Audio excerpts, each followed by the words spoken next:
All right, welcome to the Comic Book Shop of Doom here on AwesomeStreaming.com. Here's a story from a couple days ago on Screen Rant. Henry Cavill's Superman replacement search began in 2018, according to a new report.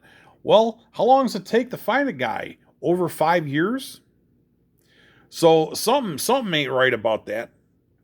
Something very stinks in Denmark, where it's going to take 5 years to pick a guy. And part of the problem with DC is even now there's not one guy running it. There's like a crew.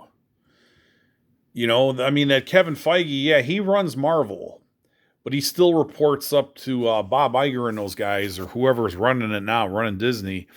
But DC has always been a mishmash of different people. So there's not one clear vision in place, and not one guy controlling it where he says, okay, this is where we're going with this.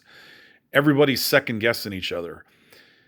And that's the problem with this stuff. They went with the Snyderverse, and that was a dud. And then they tried some new stuff that flopped. They've had a couple of reboots already.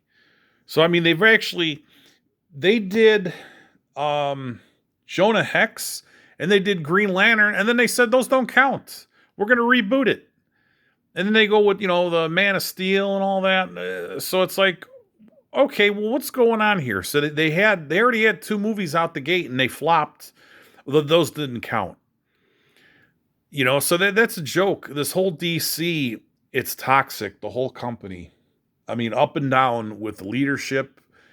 Even the characters, man. I mean, it's the same characters. They keep bopping up and down. I don't trust these guys.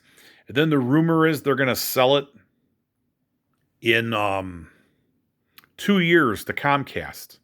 So Comcast is going to own Warner Brothers, Universal Pictures, and then Warner Brothers will probably just become a label where they put out a couple of movies a year. And it's all because of bad management up and down ruin these companies. It's a shame. You got 100 years of history thrown out the window because they hired these idiots. Everybody have a good day.